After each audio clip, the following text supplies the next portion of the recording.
we really demonstrate the critical and niche capabilities that has been fully developed within the leading UK universities.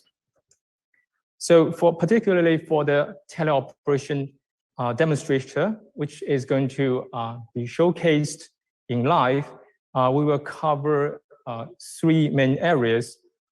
Basically, that is space assembly, construction use cases with mixed autonomy, meaning that we can seamlessly combine human teleoperation and the local robot autonomous control and manipulation. So, and also beyond that, we look at the bimanual capabilities and much more fine dexterous manipulation where they can be used for the maintenance, repair, and etc. for the more complicated cases where the robot autonomy and capability needs to be combined with human cognitive abilities. So last, we also look at what are challenges out there in terms of mental load and how we can use this to coordinate all this robot autonomy and human teleoperation. And we will also, in the demonstration, we'll also cover what is the effects of cyber attack, how we can counter-react to that scenario. So first, I'd like to touch about hub vision. So as discussed in the earlier session this morning, there are a lot of potential and revenues in the space sector. For example, in terms of on-orbit servicing, when the satellite comes to end of the life, and active debris removal, and etc. So moreover, in long term, we also have the lunar gateway event, the vision to develop all these on-orbit servicing systems, as well as pre-deployment on the Mars. So if we look at that long-term vision and challenges, and what we are doing now is to develop all these leading technologies that will help us to develop those systems. And that places the UK in a very good stage in terms of the international landscape. So the solutions we are looking at covers supervised autonomous behaviors, meaning that we seamlessly blend human capabilities and control in the loop with the robot local autonomy. Therefore, we can reduce the cognitive load and share these capabilities between the robot and the humans. And moreover, we have developed very the state-of-the-art, the cutting-edge technologies beyond the state-of-the-art in order to provide computationally efficient software to achieve all these coordinated motions at the low computational cost. And also we look at the dual arm solutions to operate complicated structures with two robots or even multiple robots. So the software is able to scale towards that case. So the rest of the introduction covers both hardware, software, and interfaces. So for example, this is a brief overview of the hardware system where all these space application scenarios are emulated in our lab settings using the dual arm. And on the bottom corner, you can see the haptic interface that allows operators to feel and sense what is going on in terms of interactions, the physical interactions at the remote site. And in between the robot arms, you can see those are modular modules that we develop using industry-grade objects in order to emulate the space assembly tasks. So as you can see that they are the basic building blocks that can be assembled assembled and scale up into complicated structures. So that emulates the space assembly tasks. So in our demonstrator, which will go live later on, we will really showcase the autonomous abilities to capture objects that are moving and how we can really use the autonomous robot control together with human teleoperation to assemble complex structures as such, and as well as the mental load monitoring during all these London, Edinburgh remote operations. So we will also see that in our live demo, we have integrated smart solutions in terms of hardware that we can further lower down the computational cost and challenges, especially in the space sector, that how we can employ the smart thing in simple mechanism design, as discussed also in the morning session, that we can, through the mechanism design, we can blend in the intelligence and into counterbalance uncertainties when it comes to complicated maneuvers or capturing of the debris or objects in the space. So this part will be covered in more details in the later technical sections. So far I've covered about the hardware development that has been done within the hub, and here is the software architecture. So this is a brief overview of all the software architecture, which is fully developed within the hub. And here is an overview how the software and control are combined on the local side, which is on the left. So that's the local robot control running there together with the interface and the mental load monitoring.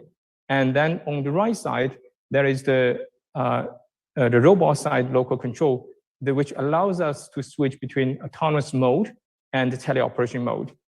So in between, we have the communication link that allows us to carry out long distance or short distance servicing in orbit or on the planetary surface. And when it comes to the communication of the remote side, the one key element is the cybersecurity. And we have studied extensively within the hub what we can do in order to counterbalance this issue, as since cybersecurity is becoming much more critical issue, especially in recent years.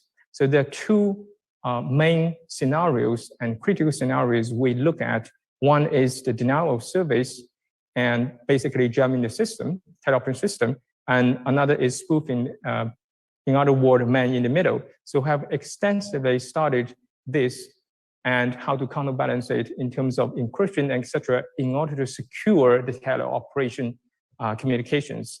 So that work has been carried out by the partner from Warwick, side.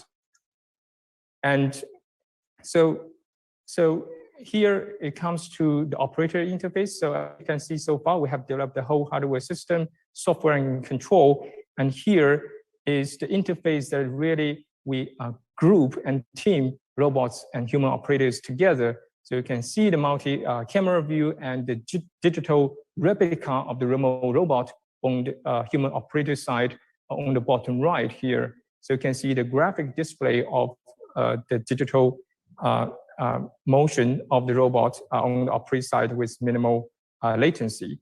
So all the software has been developed within the hub, and that is operating at the background to support all these capabilities.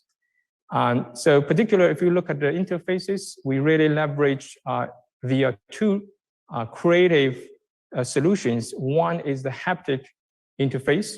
As you can see here, that allows operator really sense the haptic interaction which a robot is experiencing in the remote side. And we have developed a variety of different control modes to allow humans to easily parachute themselves inside the robot system, how to embody themselves inside the robot system and take over the control when it's needed. So for example, we have different control modes in terms of position, velocity, or hybrid mode that acts as if there's a clutch system there. So it offers even more options to operate robot rather than using our own hands, for example. So that brings a lot of flexibility and capability when it comes to operating complicated building blocks for space assembly, construction, repair, inspection, and so on. And as I briefly explained before, we have the different modes of coordinating different arms. They can work with single arm, dual arm, and the software is also scalable towards multiple arm as well. And all this can be done in real time. So with that said, those operation modes are very nicely integrated together to provide so-called mixed autonomy that can seamlessly combine the human operation together with the robot autonomous operation. And the second creative solutions we have developed within HUD that goes beyond state of art is to introduce the AR technologies in order to augment the capability, how much one single operator can do in terms of controlling the robot. So not just the interface, physical interface, but also the virtual graphical interface, as you can see here. So we have holographic interface that allows operator to switch the software mode as well. So one single operator now is able to really operate in many different ways to take over the control of the robot, which previously would have to be done by a team of crews. So this is software development and the interfaces behind the scenes. When you see in the demo, those things are running at the behind in order to augment the capability of a single operator. So with that said, we nicely integrate the physical and graphical interfaces all together. So this is a quick view that can allow you to see the every system at one shot.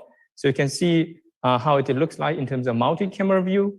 And the operator is wearing the helmet, holographic interface can be seen from there. And meanwhile, the operator can physically grasp the haptic physical interface, as you can see there with the dual arm, in order to take over the control and sense the interaction, etc. So during the demo, you will see all these interfaces are located differently. So some of them are located at Edinburgh side, and some of them are running in the Imperial side. So here is a neat view, allow you to see how the hardware, software, and operating interface are running to achieve these capabilities. So here's a quick view that allows you to see what the robot sees in terms of the visual feedback. So as you can see here, we have the full solution to close the loop, including visual feedback. So the robot is able to see the object, the moving object, dynamically moving object, and in order to achieve complete autonomous grasping. So that can be very useful in terms of space assembly, debris removal, and beyond that.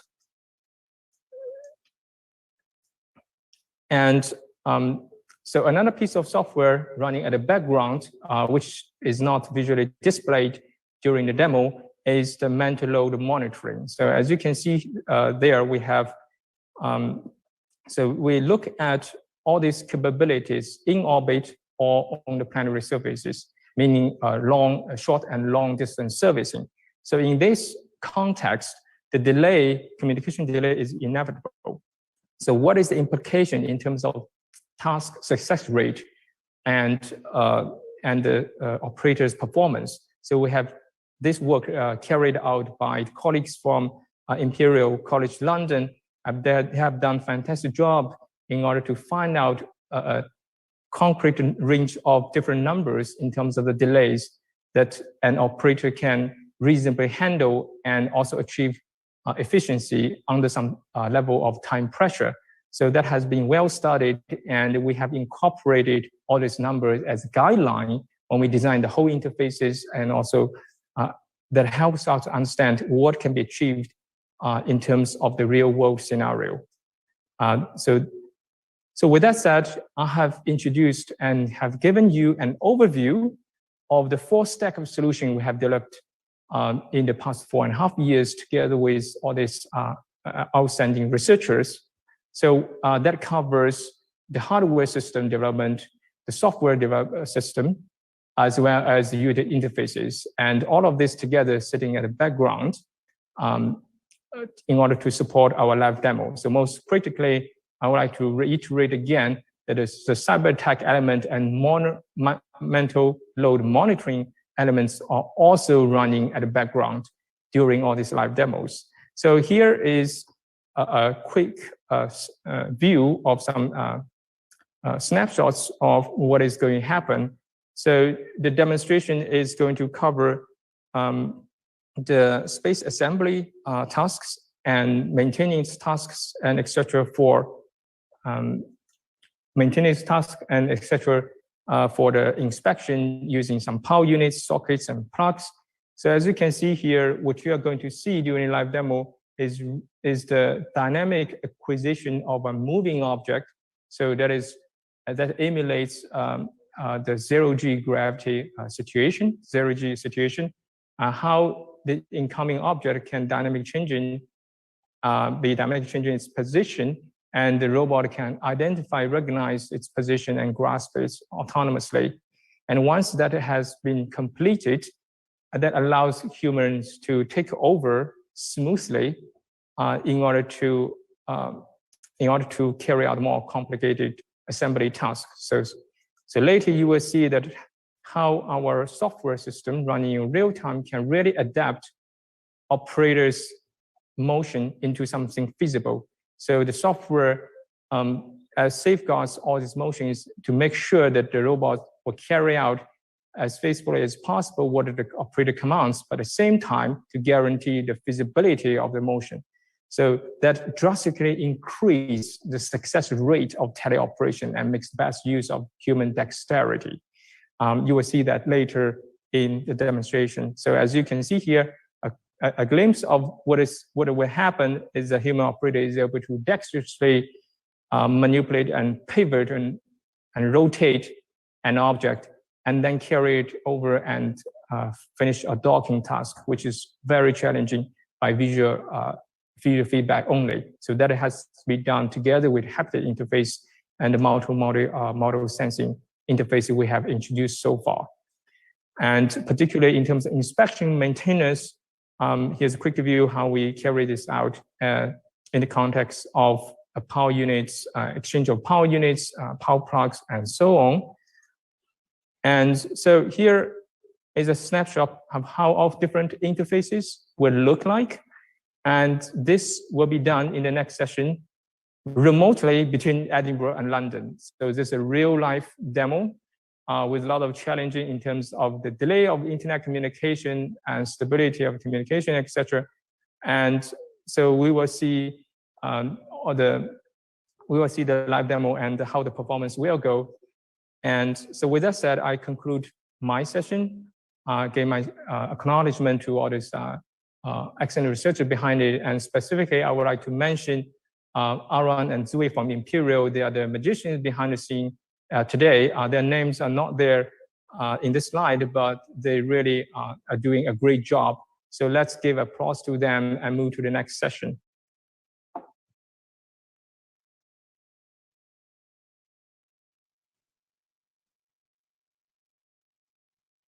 See here on the top view is Aaron from Imperial, and the bottom view is the robot remotely locating Edinburgh. So London, Edinburgh, that's real life demo of remote operation.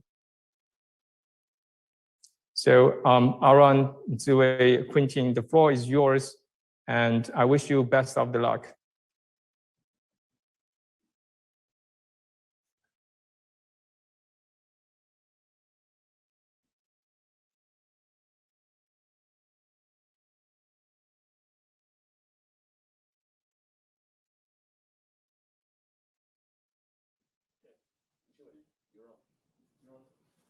Hello? Yeah, so I'm Zui from Imperial College London to say hi to you, and I will introduce a bit about the human side because previously Alex introduced clearly about what the robot will do for the interesting scenarios, but I will introduce more about the human side.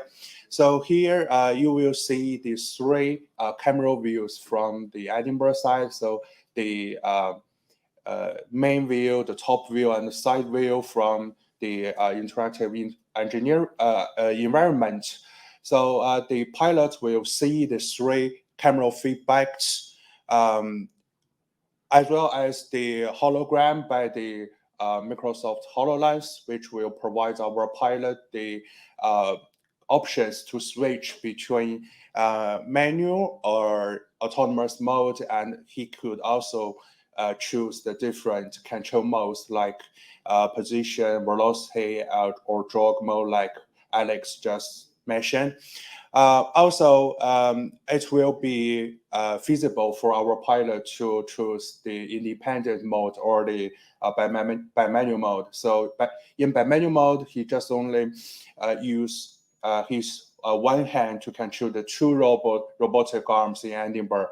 But in independent mode, he can use dual arms to control the two robotic arms in ending bar separately. So in this case, our pilot could also use the feedback from the visual and the haptic feedback to operate intuitively. Also, a point that should be mentioned is the mental load estimation, because the HoloLens could calculate the human mental load based on the gaze information. So if the mental load is super high, so the pilot could freely switch into the other control mode. And also it will provide our pilot the options to choose the different control modes if he would like. So we have two haptic devices as well as the headset, the HoloLens, to provide and enhance the human perception. So this is the brief description of the human side. So if you are interested in, you can go our lab to have a look how our pilots will do. Yeah. So just this. Sarah, would you like to talk about the cyber attack? Hi, I'm Sora from Robotic University, and we've been working on the cybersecurity aspect of the teleoperation. In this particular demo, we will also showcase man in the middle attack, which in this case we are going to manipulate the commands that's been sent from the operator that's in Imperial side to the Edinburgh side. And what we'll do here in this case is randomly switch the commands as so if the command is move left, then we switch the axis and say move top or move bottom, but that would happen in a random fashion as well, and that will make the operator to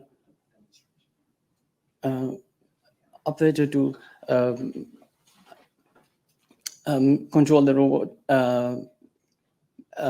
much more difficult, and then in certain cases impossible as well. And we'll also showcase a solution, which is to encrypt and decrypt the commands from the sender side and the receiver side, bearing in mind that latency in this case is very important, and also the resources that is used in the encryption and decryption. And due to this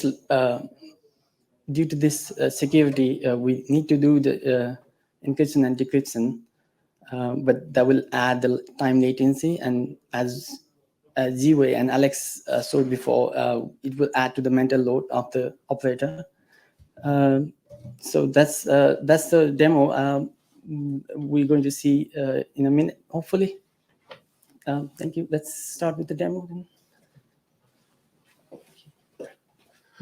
So that's time to hand over our microphone to Alex. So Alex, can you hear me? And we can start the demonstration now. Thank you very much for the introduction that nicely explains what is going to happen in the background in terms of all this technology we have developed. So the next, I will hand over to the excellent researchers who are chairing the live demo, and let's give them a virtual applause.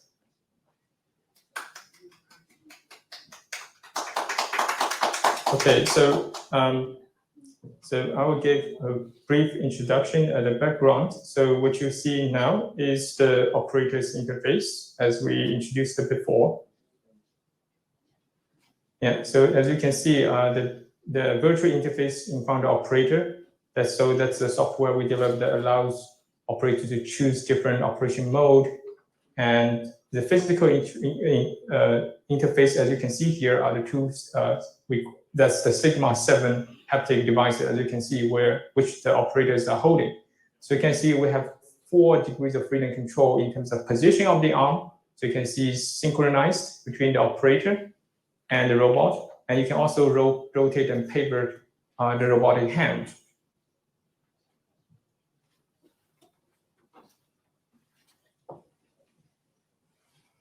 All right, so that's about the operator's interface.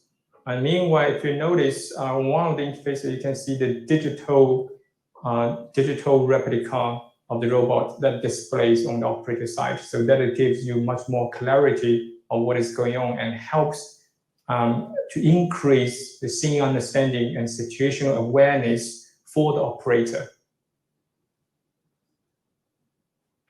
So the next, as you can see that the operator, run from Imperial side is changing and testing different operation mode, commands mode. As I explained before, there's one-to-one position mapping, incremental mode or hybrid mode acts as if it's a class. So it really gives a lot of flexibility to move and maneuver the object on the hand and freeze there in space, and then incrementally to have incremental fine adjustment. So that gives a lot of extra control of dexterity. So next, as you can see here, so that simulates the constant travel of an object in space in 0G environment.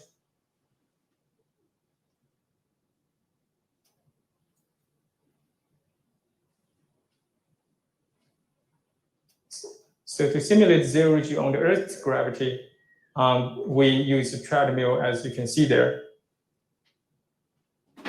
So what is going on here is the autonomous mode. So we have the visual feedback that is running in real time to recognize, to identify the speed of the moving object, then compute in a power efficient way what is the trajectory of the arm, how the arm should move in order to capture the moving object. So that has just been completed, as you can see. And once it's completed, as we explained before, we have multiple operational modes that allows the operator on-run from the interior to parachute inside the robot body to take over the control. So as you can see here, the operator can arbitrarily control, orient the robot hand, and we don't have to worry about losing the grip of the object because the software takes care of the feasibility and handles all these other different configurations to make sure they're feasible. And even operators make some mistakes. Our software can filter those mistakes out to make sure that the tasks are successful. So the next, so far, you have seen how all these software modules running in real time can adapt arbitrary operator references in order to ensure safe by manual manipulation. So now you can see that the operator can successfully position the robot on the table.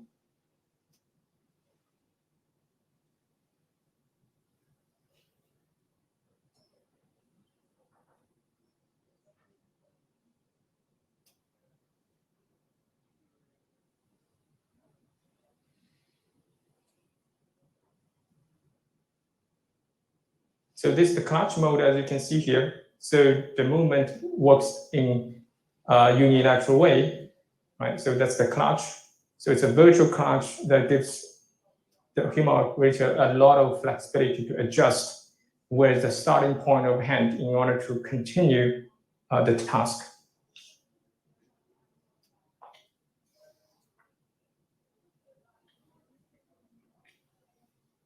So as you can see here, this mode gives the ability to fine control, orient, so you can incrementally try to pivot the object on the table. So bear in mind that there's a certain level of noticeable latency between Edinburgh and London, right? So the operator is seeing everything through a 3D hologram view with the helmet.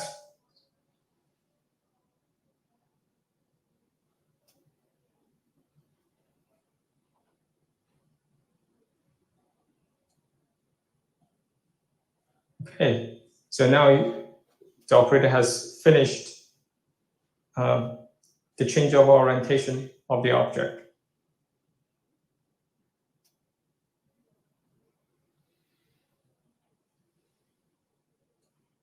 Okay, so I would like to give a small applause to the operator. It's a small milestone achievement. So the next, as you can see, it's a dynamic adaptation and replanning that's happening. So as you can see there, all these things are running in real time on the fly. So you can see that it's not just a fixed object. So you can take the object in hand and move it around, and the robot will react and try to replan and adapt according to the latest position of the object. So I've seen it just now, right? So the researcher is holding the object and moving around, and the robot can adapt. So that is autonomously done locally. So the operator that offloads the operator's mental load. So here you can see that the software running behind the control of the robot ensures the compliance and the adaptation of the whole motion. So even when objects or human bump into it, it's not going to cause a significant damage or collision, because the robot has a certain level of compliance in presence of any external disturbances and uncertainties. So here again, you can see the operator can arbitrarily change the control. So now it is switched to the bimanual mode. And as you can see there, the operator can quite easily just orient the object. So the operator needs to focus only on the object itself, and the two arms will automatically carry out coordinated motions in order to firmly grasp the object. So in this way, the robot autonomy locally, happening locally there, shares a significant portion of mental load.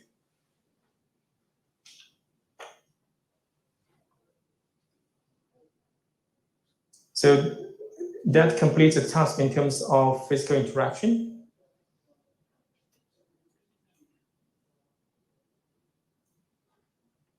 So the next is a more challenging task.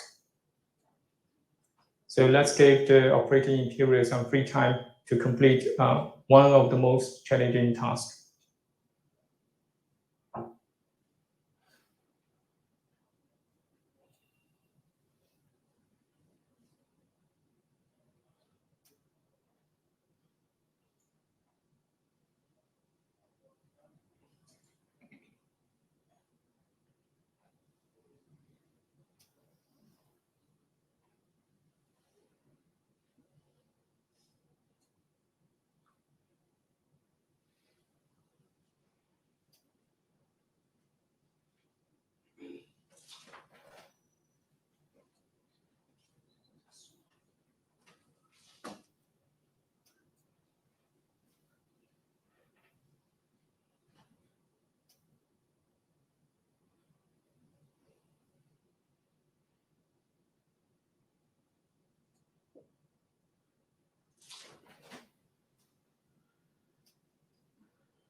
Let's give applause to the operator. So this is one of the most challenging tasks.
Voila. Let's give applause again. So that's the second challenging task. Really, really difficult. So just now you have seen the top two challenging tasks. One is perverting the object.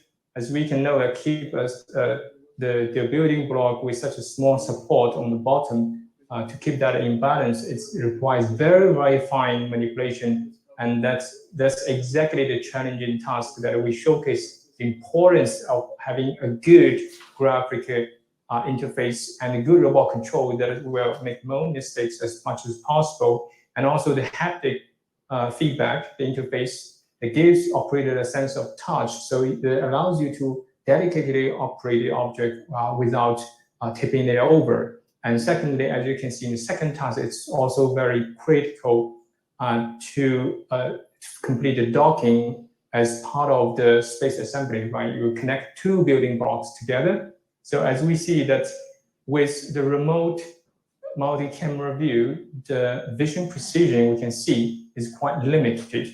So in this regard, as we know that if you can sense what is the interaction force and whether or not the objects are fitting into each other, that requires the haptic feedback. And it is essentially the development of all these full stack of solutions and technologies we integrate together that allows the successful achievement of all these tasks, as you see just now.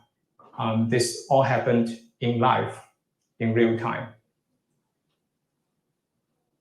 So that concludes the space assembly part, and the next live demo will be the emulation of tasks for the space servicing in terms of changing of power units, batteries, maintenance, inspection, and etc. So let's give some time for the people in the lab to set it up, and we will come back to the live streaming pretty soon.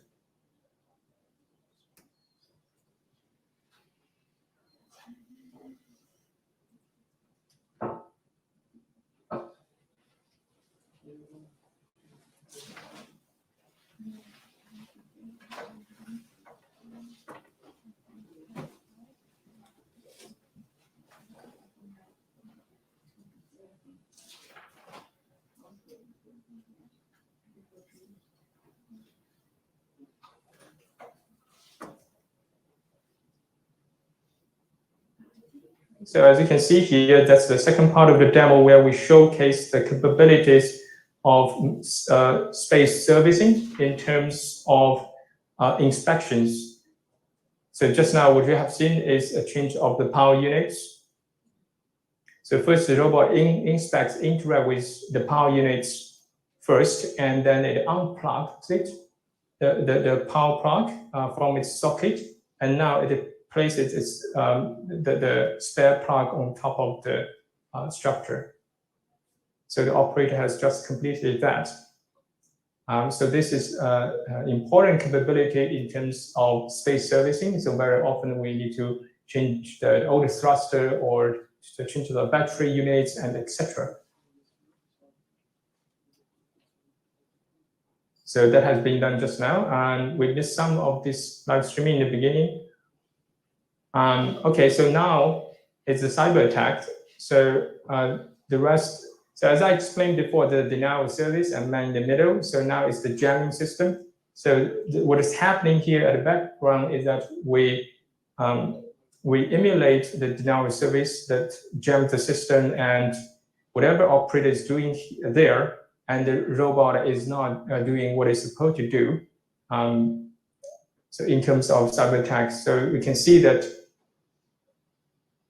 Yeah. So let's give them a bit of time to showcase what is going to happen. So as you can see here, so the spoofing is happening. So the operator wants to grasp the object, right, in terms of the servicing, change of the power units. But as you can see here, the spoofing is going on, that it changes and adapts and fake the operator's real command and doesn't allow the operator to complete the task. So as you can see here, the operator, if you look at the haptic interface, the operator is indeed reaching towards the power plug, but because of spoofing. So now the next session is, so the cyber attack is detected as we speak, so the operator cannot complete the task. And now we turn on the cyber attack protection, so which is developed by the University of Warwick. So we can see how that is going to resolve and counter-react to this cyber attack successfully. As you can see, with the cyber attack protection, we can well resolve the spoofing issue, which is commonly seen in the cyber attack context, and that allows operator to continue completing its mission.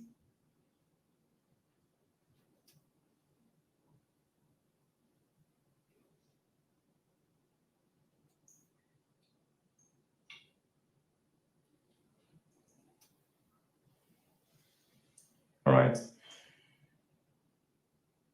So this is all happening between Edinburgh and London in live. And so cyber attack protection has just been shown there.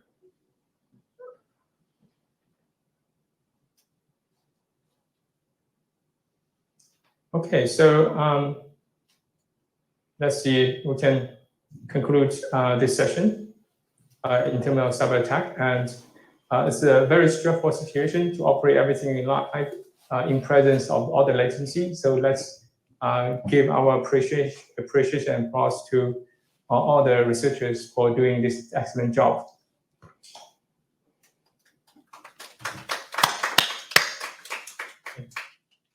Thank you very much, Aaron.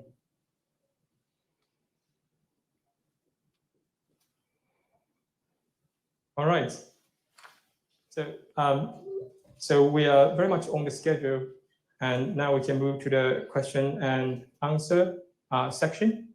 So as I said in the beginning, I hope you do like today's live demo and presentation as well. So in the beginning of the screen, there's a QR code. So please scan that. If you have some questions, submit through that online form, where we are happy to answer your questions.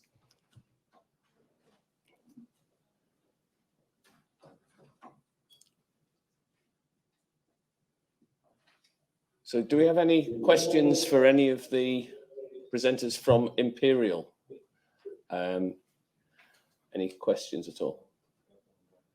You've got one on the internet. So Alex, we've got a question that's come in over the system. So Jonathan, could you read that out for us, please? Hi, Alex. So Carsten, there's a little bit of echo. If you can repeat that question slowly. Sure. Hi, Alex. So this is from Praveen Kumar. The question is, in a theoretical scenario, could this autonomous / teleoperated model be deployed for ADR in space? How could the latency issue in such a situation be possibly addressed? So I think I get most of the questions. So if I don't hear wrongly, I think the question is that how this teleoperation capability can be used for ADR. Is that right? Yes, that's correct. So that's a very good question. First, so the ADR in the context of the space service in the best case scenario, of course, should be fully automated, right? So if we look at a full range of solutions, I think teleoperation has its own niche sitting there in terms of the full stack solutions. So there are different solutions such as mechanical design, like if design a harpoon system or net that has one-shot use to recycle the end-life satellites, right? And there are other abilities to automatic grasp it.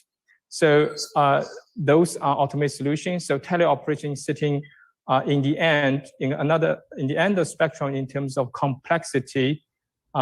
That's when a lot of those autonomous abilities fail, when the context becomes different and difficult for robots to handle, or when you develop software and etc. to travel in space, you haven't foreseen this situation before. So in this scenario, this teleoperation can come in to allow human intervention to taking place. So simply put, when it comes to complex situation where autonomous solutions fail, teleoperation can be useful, and especially the teleoperation system that allows human to partially inside robot body take over the control, that can be useful in terms of ADR. But beyond ADR, of course, you will find more use cases in terms of complete assembly or other on-orbit servicing. But I think that's to answer the question, particularly for ADR, I think that address a particular small spectrum of niche applications where human intervention is indispensable.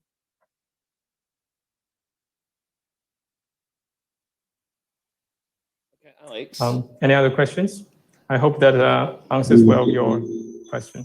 If I can interfere slightly, I would say that for the ADR case, the autonomous mode is useful to grasp an object which is flying in free space. So it's typically the case where humans are not good at predicting the trajectory of a moving object, especially in zero G. It's not intuitive at all.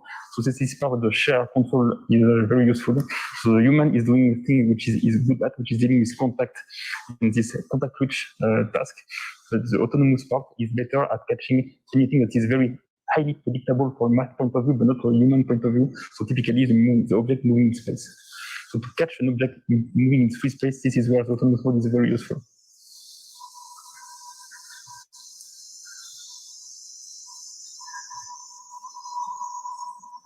Okay, thanks, Quentin, for really providing additional information. So I think that provides additional information in answer to the question. Any other questions? Alex? Yeah? So a question from Imperial. So we've just seen a really interesting demonstration there where somebody was in Imperial controlling a robot in Edinburgh. And what I was wondering is, what about the case where there are two operators? So you've got something a little bit more complex. Have you looked at multiple operators combining to create a task, or is that something that you think you might look at in the future, or is that not really a good use case at the moment? That's a very good question indeed. It's a very futuristic topic, and a short answer is yes. We have been already looking at this, and in terms of the hub, despite it's ending soon, but near the end of hub, as you can see from demonstration, we reach a quite good TRL level and the readiness to demonstrate all the things in the past 1 year in the lab with no failure. So we are already looking at how we can have two operators, even 3 or 4, even more operators that can cooperate together. So we call it co-pilot system. So we have been already looking at some new theories and algorithms.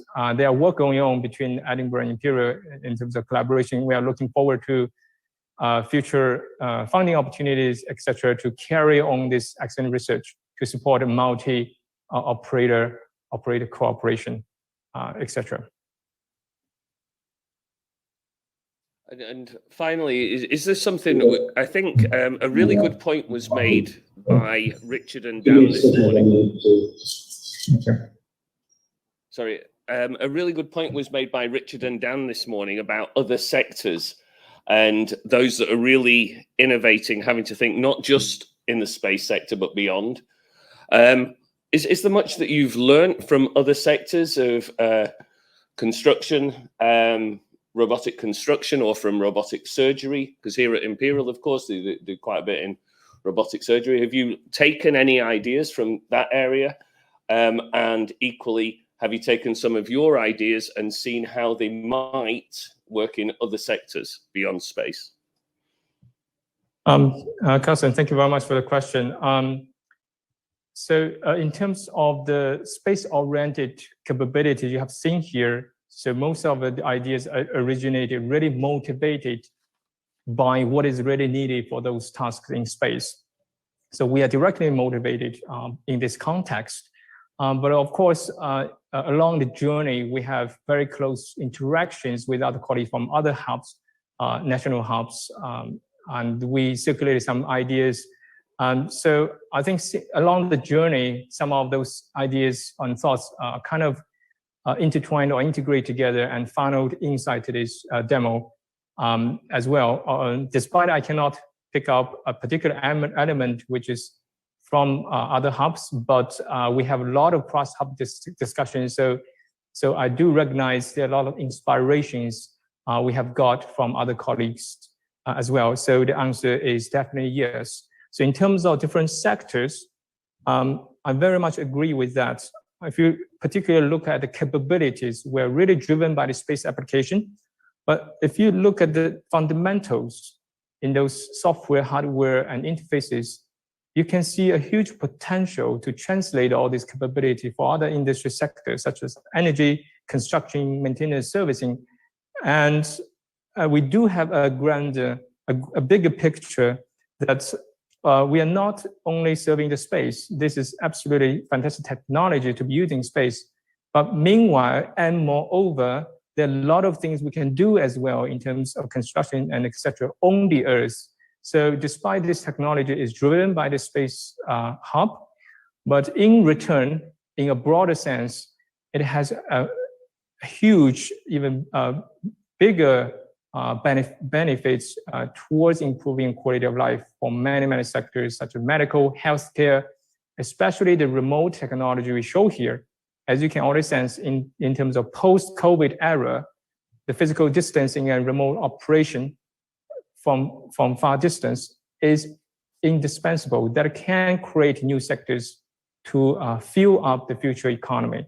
So I totally agree, and I do see huge opportunities there.